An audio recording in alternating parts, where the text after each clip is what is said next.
Welcome back to my part 2 of my history. And now I'm going to go into the actual tapering process or my tapering experience. So the first medication I decided to go off of was my antidepressant, which at the time was Lexapro. And I didn't know anything about tapering. Even though I had read the book, Your Drug May Be Your Problem, I cut the medication way too quickly. And so I had brain zaps, I had nausea, I would turn my head when I would try to look to see if anyone was behind me before pulling out. And it felt like there was this delay where it was like this really slow turn, and like my vision was still over here, but my head was over here. And it was just really crazy, and profuse sweating, and just really anyone who brain zaps like crazy, nausea.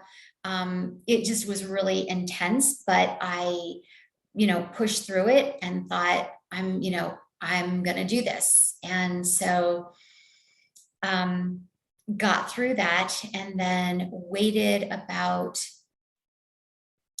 maybe a month or so. And at this point, I'm on 0.75 milligrams of clonazepam. And I decided I'm just going to start cutting off little pieces. They were 0.5 milligram tablets. So I took 1.5 milligram tablet and then half of a 0.5 milligram tablet. And I thought, I'm just going to start breaking off pieces. And it took a few days for it to catch up. And then all of a sudden I had this raging insomnia, and I didn't know like what in the world was happening. I didn't know what was going on. I had all these strange symptoms in my body, and I felt so sick, and I felt like I had the flu, and I felt feverish, but I took my temperature and I didn't have a fever.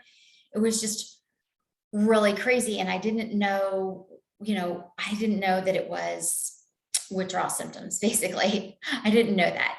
And so this was prior to me actually finding a prescriber that would help me during the process. She actually only came later. So I started the process on my own after reading the books, not really knowing what I was doing.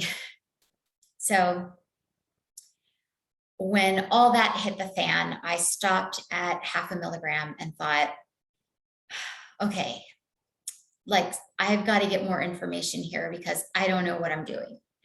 And so I found the online forum, Surviving Antidepressants. I got Dr. Peter Bregan's book, How and Why to Withdraw from Psychiatric Medications.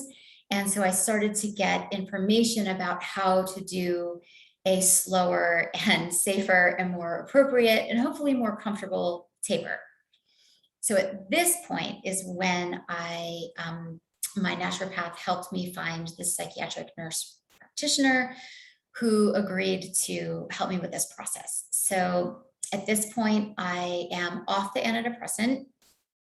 I am down 0.25 milligrams off the clonazepam, but I still have Saphris and risperidone, which is a second antipsychotic that was started like right from the beginning. And I had the 0.5 milligram of clonazepam, if I didn't say that already. I had 1,800 milligrams of Trileptal, which was being used as my mood stabilizer. So I had the risperidone, the Trileptal, the clonazepam, and the Saphris. And at one point in there, they threw in trazodone. My previous psychiatrist that kept upping all the doses of my medication threw in trazodone, but I wasn't taking that on a regular basis. So I just stopped, taking it and putting it in my body. So I decided that I was going to come off the Saphris first, since it was the last drug that was prescribed. The other medications I had been on, I was taking them every day for 8 years, about 8 years at this point. 8 or 9 years at this point. And so I decided that was the last one that was added. I'd only been taking that one for about 3 years at this point. So I slowly started cutting the Saphris, and it was tough, but it was tolerable. It wasn't pleasant, but it was tolerable. And I thought, I can do this. Like, it's hard, but you know, I can do it. And so here I am. I'm doing it. It's great. It's as great as it's going to be, I think.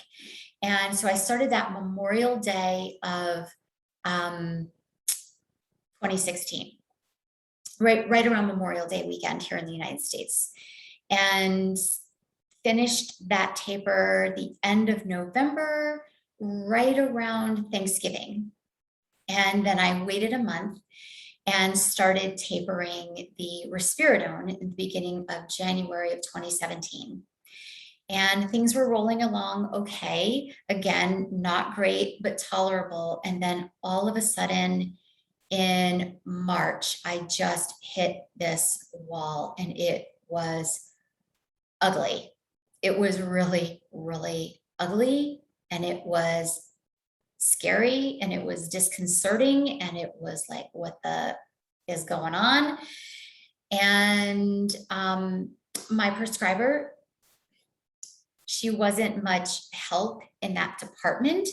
Her whole position was more like, I'll prescribe, but I don't know a lot about this, and I'll try to work with you as best I can. So, you know, she was doing what she could given what she knew. And I'm just grateful that she was up for the challenge of going through this process with me, as far as support and, you know, and the continuing to prescribe the medication. So I was just grateful that she was willing to be there in like any capacity, really. So we decided I was going to hold. So I held until July, right after the 4th of July, and started tapering again, just the tiniest bit. At this point, I had found liquid titration, which is more common with the benzos, but I decided I was going to employ it with the risperidone. And things got a little bit smoother and a little bit better at that point. But still, I mean, I was really incapacitated. I couldn't really leave the house. I had no life. I didn't have a life before I was tapering the medication, but this was a whole different way of not having a life, right? I just felt so sick all the time. It was really, really, bad. And with every tiny, tiny little cut, I just felt worse and worse, no matter how much I held, no matter how tiny of the cut I made. I just felt really stuck. And by early fall of that year, so I guess September of 2016, I just was in a really bad place. I felt like, I use this analogy with my clients, I felt like I was in one of those bear traps, like with the claws, you know, where my ankle was in this claw trap. And every time I made the slightest cut in my medication, I use the analogy that it was like trying to chew off my own foot at the ankle to free myself from this medication, because it was so painful and so traumatic that it literally, I felt like I was trapped in this claw, and the only way out was to chew off my own leg with each tiny little cut of the medication.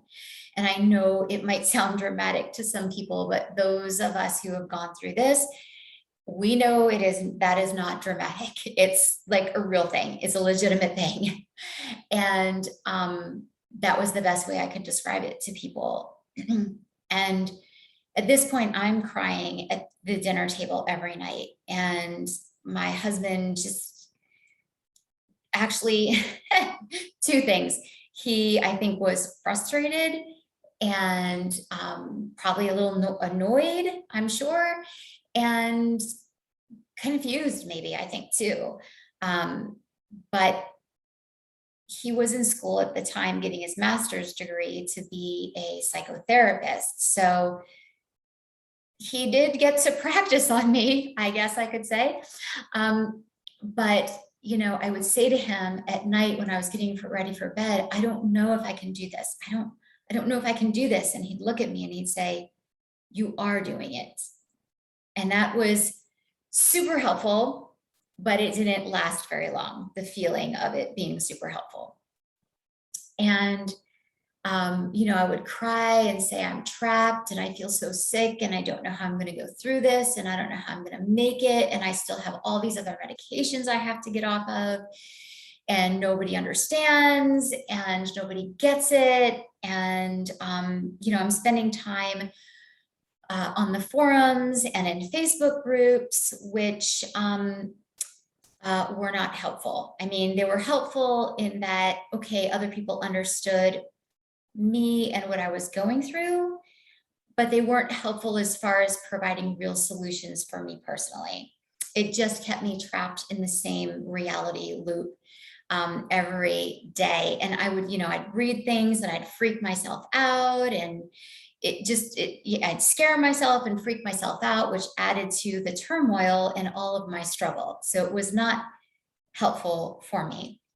And so got to the point where my husband says, you've got to do something different, right? You can't keep doing the same things and expecting something different. That's the definition of insanity, doing the same thing over and over and expecting something different. And I'm like, well, what do you want me to do? Like, what can I do differently? I guess I could stop cutting the medication. I guess I could hold again. I guess I could, you know, I had a very limited scope and limited perspective at that point in time. No dig on my past self. I was doing the best I could where I was at that time, which was a very, very small, confined and painful box. So I got to the point where I was starting to have some problems, some additional physical manifestations. I went to the doctor and it turned out that the Trileptal that I was on was really messing with my blood sodium levels. And I had known this from getting annual physicals in the past, but it was always just kind of downplayed by my primary care physician. Don't worry about it. Just, you know, drink less straight up water, drink more things like Coke and coffee. And I'm like, that's not really helpful. Doesn't seem very healthy. Drink Coke instead of water to change this problem, but okay. So I had gone for some testing and it turned out that this Trileptal was really a problem and I needed to suddenly rapid taper it. And I was terrified. Are you sure there's no other way around this? Nope. The specialist is telling me you've got to get off this stuff or at least lower it substantially to keep yourself from going over the waterfall of life, AKA if this goes south, you won't be here anymore. So I'm terrified, but what am I going to do? So I'm holding on the risperidone and I I took away 300 milligrams of the Trileptal out of the 1800 right away. Not too bad. I am a little bit worried that the cut is going to catch up to me. So I make the 300 milligram cut. I go for blood work. We do a check-in. It's not enough. So about 3 weeks later, I cut another 300 milligrams, wait a couple weeks, go for the blood work, still not enough. So now I'm down to 600 milligrams and I'm feeling okay, all things considered. And I'm like, how long is this going to go on, right? How much more do I have to cut? And so I made one more cut of another 300 milligram tablet. And then I said, I've got a hole here, got my blood work done, was in a safe range, a healthy enough range, but definitely in a safe range. And I said, you know, I'm going to stay here. And so at this point, you know, there's more symptoms that are coming in.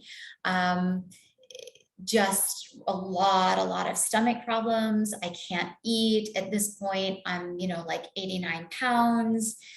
It's just, it's not good. I'm just really in a bad way. And I think I'm just going to get through the holidays, and then I'm not going to be here anymore. And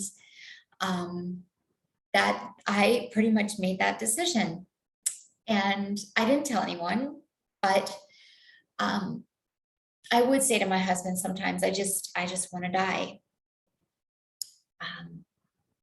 So I made that decision, and I got a surprise in that my parents were decided to come for Thanksgiving that year. They're about, I don't know, 1,100 miles away or something. And it was nice that they were going to be here, and spending time with them, I realized that I have a lot to live for, but I don't know how I'm going to do it, right? I don't know how I'm going to get through. And I was raised in the Christian faith, and, you know, I prayed. I thought I had a relationship with God. I had a relationship with God, but somehow it just didn't seem to be enough. All the things that I knew and learned in going to church, they just weren't working. And one morning I was juicing greens in the morning while everybody was still asleep. And I stopped and I looked up and I said, God, whatever's out there, God. At this point, I was so disillusioned. I didn't know if it was God or somebody else. And I was so disillusioned that I said, if there is another way to get off this medication, get out of this situation, you've got to show me. And if you show me something and I do it and it works, I promise that I'll share it with everybody else. I'll share it with the world. And in less than 24 hours, I was shown.